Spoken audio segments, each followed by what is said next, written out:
Hey everybody, it's Jason Blaha here, and today I thought I would chat a little bit about Mike Dolce. I guess is it how you say it, Dolce? Mike Dolce. He has a channel, and obviously he's got diet books and coaching and everything else that he does. And he's got a smaller channel, and I've only checked his channel out a little bit. I know I did that response when he discussed my original DEXA scan a while back, which, by the way, Mike, last DEXA I was down to 17%. I'm just going to sit at this weight a little while, and then I'm going to cut down further. So I will actually get within what Mike actually recommends in terms of body composition for overall health, especially for guys over 40 like us. I think he's right on that stuff. So I'm actually going to agree with him on his recommendations that he had actually made for me way back last year. I'm going to agree with him. But a lot of people have said, hey, he kind of mentioned a while back that he thinks you're one of the good guys in the industry. What do you think about Mike? So I really needed to check his stuff out further because I did see his stuff on body composition, and I know he generally recommends, athleticism, right? He recommends whole food diets. He recommends form following function. Instead of all these guys who are focused on aesthetics, he wants people to be athletic and fit, and you build muscle along with all of that. So again, he's very much an athletic oriented guy, not one of these physique oriented guys. Although the guy does have a good physique, he's built it by being strong and athletic and eating a good diet. So I really needed to kind of check out some of his training videos a little more in depth before I could really form an opinion on the guy outside of that, because that other stuff is good and I would agree with that stuff. I really felt like I needed to see what he really has to say about training. So I checked out this one video of his, and I'm going to link it down below also. And yeah, it was done last year, so it's like a 5, 6 month old video.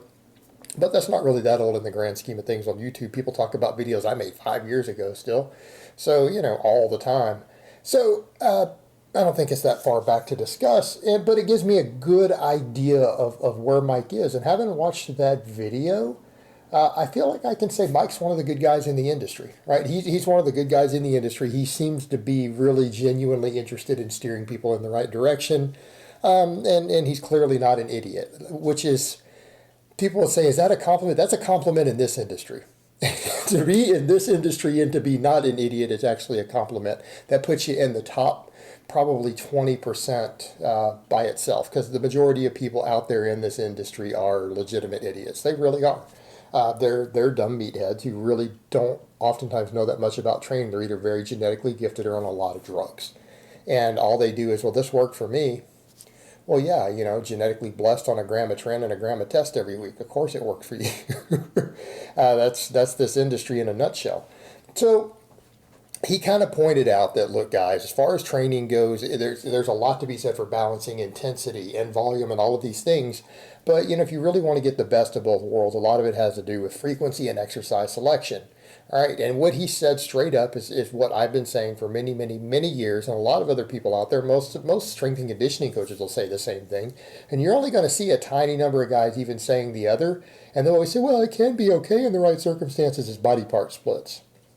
All right, you'll get a few people who will say, hey, it can be okay in the right circumstances, but they sure as hell aren't using it themselves for obvious reasons. Even the ones who will say it might be, they still know better than to use it, and they don't use it with their paying clients because they know better. They know their clients aren't going to get results if they're really paying them big money. And they can't afford to lose those clients, so they're not going to put them on a body part split either unless they're a heavily enhanced bodybuilder, which is ultimately what Mike said. That's who runs these sort of splits and gets good results. Now, tons of people run them and don't get that great of results. That's your average gym rat, and it's because they're emulating what's coming out of these bodybuilding magazines. And this is stuff I've discussed in the past. There's a lot of reasons why the body part split thing evolved for bodybuilding, and none of it has to do with it being effective for drug-free lifters. Almost none of their training methods evolved that way. A lot of their training methods evolved specifically around their drug use, and in some cases to get around the pain and other stuff involved from their drug use. Or the injuries that tend to be associated with their drug use require them to oftentimes adjust their training for people who are abusing anabolics, not just using, but abusing. So he points that out, the body part split, where you have chest day, you have an arm day, a shoulder day, a leg day. It just doesn't work that well for people who aren't on drugs. You can make gains on it, but it's going to be much slower. And if you're really genetically gifted, you'll seem to make pretty good gains doing it. But even then, you could probably, even if you're really, really genetically gifted for gaining muscle and having good body composition and looking good just genetically, you still could probably make slightly better progress on something that's more effective if you're drug free. And what he points out is the direction I push people into. Stuff like full body training, right? Especially for a novice. Like if you're a novice lifter, you need to be doing full body training Monday, Wednesday, Friday, or 3 days a week on non-concurrent days. All of my novice programs are written that way. And they're written that way for a reason. And you can go towards a push-pull type split or an upper lower, maybe 4 days a week or so, if you get out of your novice phase. And I mean, like for me right now, I do an upper lower split using concurrent periodization. That's what I do. I have 2 days geared towards a squat and deadlift and their accessories. And then I have 2 days geared towards bench pressing and overhead pressing and rowing and chin ups and all that stuff. And then all their accessory movements. But I do stuff like core work every single day. And he pushes people kind of in a similar style direction. You can either do an upper lower or a push pull, but definitely not the body part split where you train a muscle group once a week. And he points out the same thing with big functional multi-joint exercises. He pointed out you can't get that much intensity or work doing a concentration curl or doing, a cable kickback for your triceps. You're just not going to recruit that much muscle mass. You're not going to be able to do a large amount of work for a lot of muscles in any reasonable period of time. So therefore, your total intensity is going to be low. And it's what he points out. You're not training intensely with a concentration curl no matter how hard you think you're training. You're really not. That cannot compete with doing weighted chin-ups or barbell rows, right? It just can't compete with it.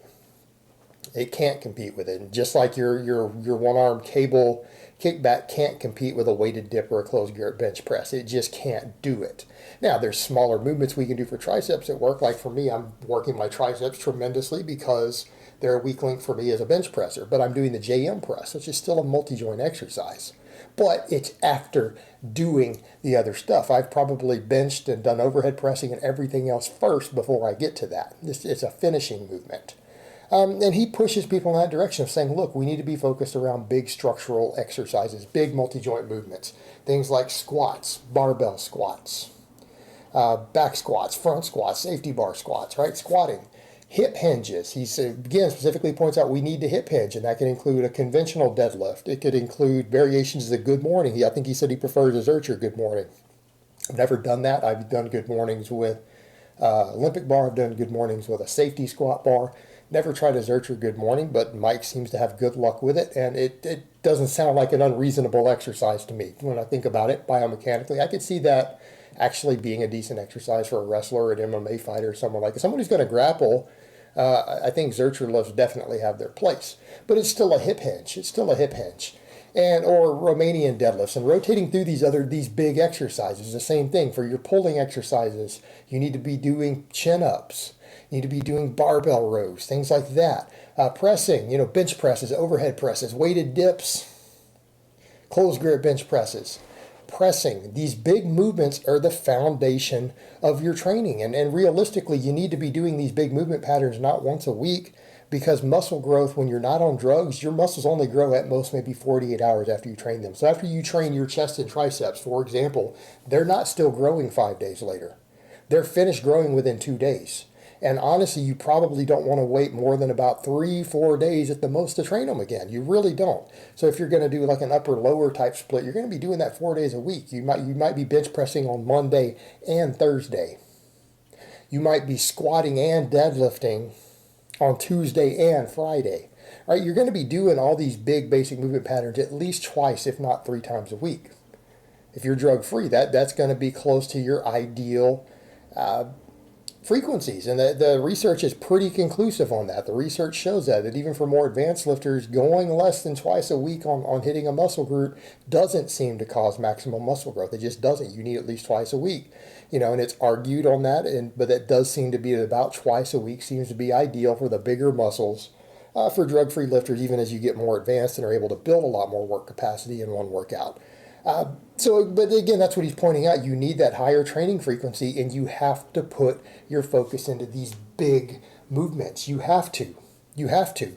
That is the only way to stack on substantial amounts of muscle for a sustained period of time as a drug-free lifter. You have to build a strength base, and that's what he's also pointed out, that once he built a serious amount of strength, he can almost go without training and still keep a lot of muscle, because the muscle that you build by getting really, really strong on these big movements does tend to stay pretty effectively.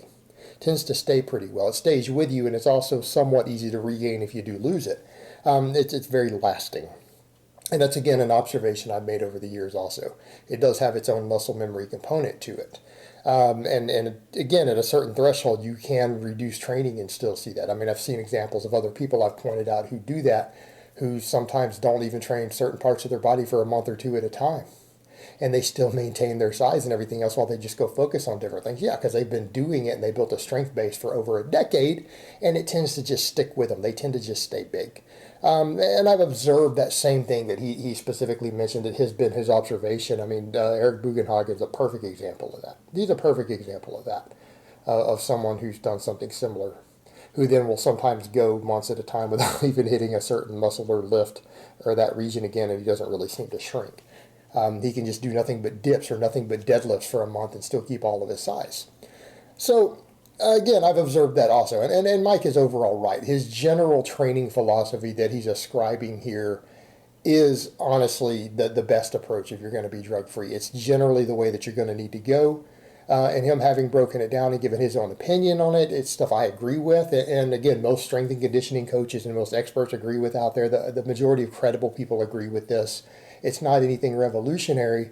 It's just that we don't see enough people here in the fitness industry actually saying it. They're still promoting the silly bullshit that only works for people who are using a lot of drugs and usually combined with really good genetics.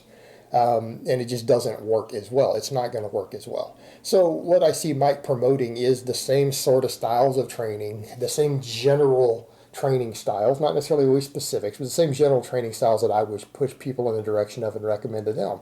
So, when you see stuff like that, you see I'm talking about the importance of athleticism and fitness and whole foods. Again, whole foods being a big, big component. Their body composition, overall health. I've got to say, Mike seems to be one of the good guys in the industry. He really does. He does seem to be one of the good guys out there, and there aren't enough of them. So I'm actually glad to see that. I'm glad to see when I come across someone else who's out there doing their things and coaching and trying to teach people who actually does seem to know what they're talking about. They're genuinely concerned with people getting results in their well-being, because we really and truly don't see enough of that. We see way too much bullshit out there. It's just nice to see more of it. So yeah, I'm going to definitely give Mike a shout out. Having watched the video, I'm going to link the video. I'm going to give him a shout out. And from what I can tell, Mike does seem to be one of the good guys in the industry. And so I want to give him props for that. All right, guys, but that's really all I have to say on that today. I hope it's been informative, and I will talk to you guys next time.